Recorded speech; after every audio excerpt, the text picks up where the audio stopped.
How long has he been out there? 6 years. Nobody can survive in that forest for 6 years. At least not alone.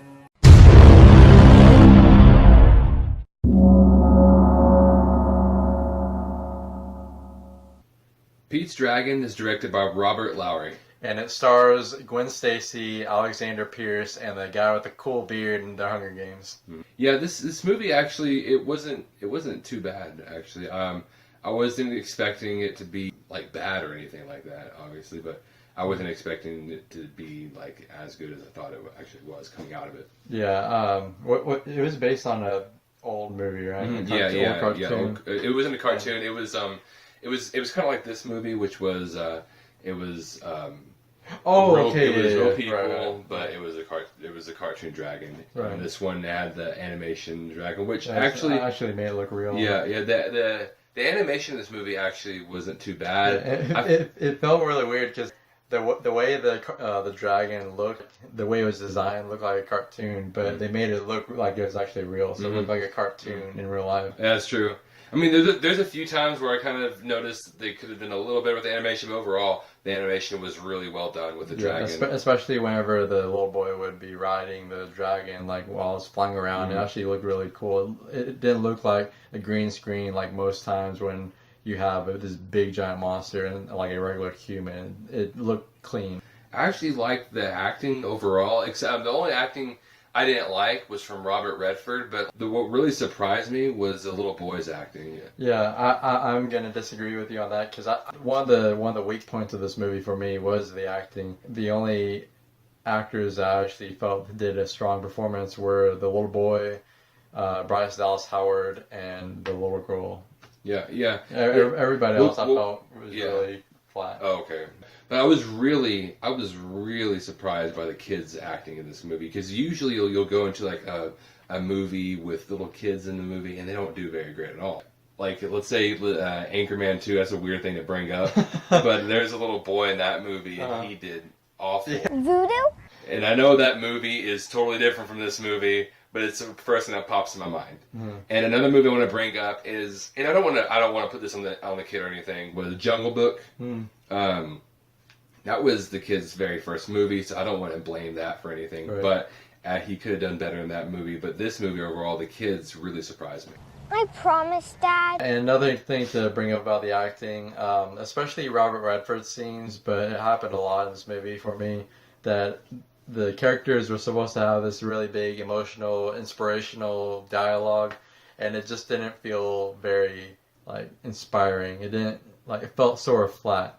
I did notice that a few times, especially from Robert Redford, which I was actually really... I mean, Robert Redford has aged, obviously, but I feel like he could have done a lot. I feel like I was actually really disappointed from him because he's a really good actor. I'm not saying anything about him. It's just in this movie, I don't know what he was trying to go for, but it just didn't work. But yeah, another problem that I had with this movie, I don't know if you did or not, but there's about 2 scenes in this movie that I felt like there could have been more of a conflict added in that were kind of they just happened and nothing, and I felt like in real life there would have been a much bigger conflict over those 2 parts. Yeah. But like they never actually happened in this movie. Yeah, and one of the things I want to talk about, but I can't really because it's sort of a spoiler because it happens towards the end of the movie, but like something happens and it's supposed to be like this really happy thing that happens, but just the way it happened didn't really work. Yeah, I know. Yeah, I'll just say the scene that he's talking about happens on a bridge towards the end of the movie. It's probably one of the biggest parts of the movie. Yeah, you'll know when you see it. Also, another kind of another issue that I had with this movie was the very beginning. The little boy, he finds this dragon, and he finds it, I feel like, really quickly. Yeah. The whole beginning of the movie for me felt just really rushed. Like, it's not a spoiler because it literally happens at the very beginning of the movie, but the little boy's family dies, then he's in the woods, he finds the dragon, and then he becomes friends with it. So that happens in 5 minutes. Yeah. And the scene where he finds the dragon, he like there's no scene where they bond. They just become friends automatically. Yeah, I think he like touches them and just like they become Oh yeah, friends. yeah. Another thing is that he apparently turns green whenever someone he likes touches him, which is a sort of random aspect of the movie. But Yeah, and then not just that, I felt like about the beginning was later on you find out that this dragon is like a legend around the town. That there's a dragon in these woods. yeah, And Robert Redford's character has actually seen it. Yeah, and there's another character, Bryce Dallas Howard's character. She actually just her job is she goes to these woods every day, but like she never sees it. And I don't understand why this little boy, first time walking into the woods, would see it. Because whenever this dragon sees a person, because you find out this dragon isn't like people, Right. except for the little boy. But And it can actually camouflage, so that's how nobody's really found it, Yes. because it can camouflage really well. But with this little boy, it's like the dragon just walks right up to it and just like appears. He doesn't try to hide himself in any way. He just appears. So that's another issue that I have with this movie. It's not a big deal, but it's a kind of an issue that I have with it. Speaking of Bryce Dallas Howard's character, why is it a girl who cares about preserving the wildlife? Why is she with a guy who is the leader of a construction company? So overall, this movie, even though I had a few issues with it, it definitely didn't take away that much enjoyment at all from the actual experience of this movie. So overall, I'm going to go ahead and give this movie an A-.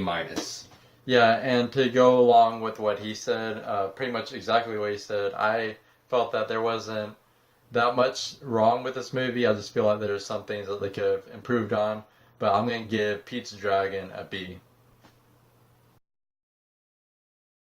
Well, guys, thank you so much for watching this video. If you like this video, then check out our other videos and go ahead and subscribe if you like that as well.